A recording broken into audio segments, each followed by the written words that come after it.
صريح يسعك الفضاء الرحيب الفسيح. السلام علیکم ورحمۃ اللہ وبرکاتہ. ناظرین حضرات، رمضان مبارک کی اس اسپیشل سیریز میں آپ کا پھر سے استقبال ہے. اعوذ باللہ من الشیطان الرجیم. بسم اللہ الرحمن الرحیم. یا ایہا الناس اتقوا ربکم الذی خلقکم من نفس واحدہ وخلق منها زوجها وبث منهما رجالا کثیرا ونساء واتقوا اللہ الذی تساءلون به والارحام ان اللہ کان علیکم رقیبا. اے لوگو، اپنے رب سے ڈرو جس نے تم کو ایک جان سے پیدا کیا اور اسی جان سے اس کا جوڑا بنایا، اور ان دونوں سے بہت زیادہ مرد اور عورت دنیا میں پھیلا دیے. اس خدا سے ڈرو جس کا واسطہ دے کر تم ایک دوسرے سے اپنا حق مانگتے ہو، اور رشتہ داروں قرابت داروں سے تعلق کو بگاڑنے سے پرہیز کرو. یقین جانو کہ اللہ تعالیٰ تم پر نگرانی کر رہا ہے.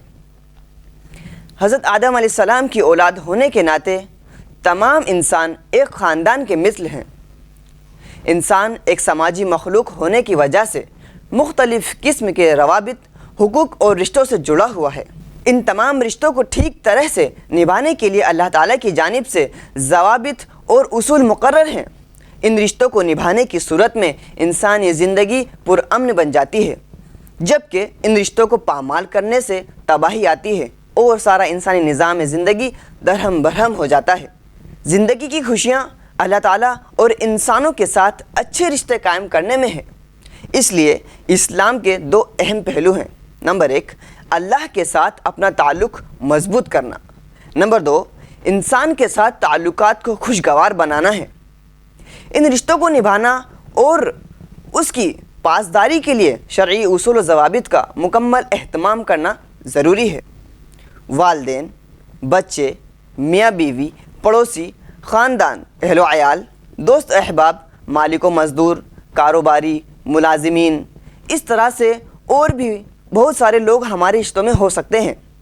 جج ہو، عوام ہو، بادشاہ ہو اور رعایا ہو، مدرس اور طلبہ ہوں، تو دیگر تمام رشتوں کے درمیان کے فرائض اور حقوق ادا کیے جائیں گے، تبھی ایک سماج میں احترام و توازن کا تصور پیدا ہوگا اور سب کو خوشی و فرحت کی زندگی میسر ہوگی. رسول صلی اللہ علیہ وسلم نے فرمایا، پیر اور جمعرات کے دن جنت کے دروازے کھول دیے جاتے ہیں اور ہر اس بندے کی مغفرت کر دی جاتی ہے جو اللہ تعالیٰ کے ساتھ کسی کو شریک نہیں ٹھہراتا اور اپنے مسلمان بھائی کے ساتھ قطع تعلق نہیں کرتا ہے. البتہ ان لوگوں کو معاف نہیں کیا جاتا ہے جو اپنے بھائیوں سے قطع رحمی کرنے والے ہوں. ان کے بارے میں کہا جاتا ہے، ان دونوں کو ابھی چھوڑ دو حتیٰ کہ وہ آپس میں صلح رحمی کر لیں. ان دونوں کو مہلت دے دو یہاں تک کہ وہ آپس میں صلح کر لیں. اپنی ذات اور خاندان سے تعلق میں کوتاہی برتنے والے اور صرف عبادت میں مگن رہنے کی کوشش کرنے والے اپنے قریبی دوست حضرت ابو دردہ رضی اللہ تعالیٰ عنہ سے حضرت سلمان رضی اللہ تعالیٰ عنہ نے فرمایا، یقیناً تجھ پر تیرے رب کا حق ہے، تیرے خاندان والوں پر بھی تیرا حق ہے. ان سب کے حقوق و فرائض ادا کرنا ضروری ہے. حضرت ابو دردہ رضی اللہ تعالیٰ عنہ اس کی تحقیق کے لیے فوراً نبی کریم صلی اللہ علیہ وسلم کی خدمت میں حاضر ہوئے اور ان سے اس کے بارے میں دریافت کیا. تو اللہ کے رسول صلی اللہ علیہ وسلم نے اس پر فرمایا، سلمان نے جو کچھ کہا وہ سچ ہے. اللہ تعالیٰ ان سب چیزوں کے سننے کے بعد ہم سب کو حقیقی مومن بننے کی توفیق عطا فرمائے اور اس ماہ مبارک میں سبھی کو دینی پیغامات پہنچانے کی توفیق عطا فرمائے. آمین یا رب العالمین. وآخر دعوانا ان الحمد للہ رب العالمین. الصريح يسعك الفضاء الرحيب الفسيح.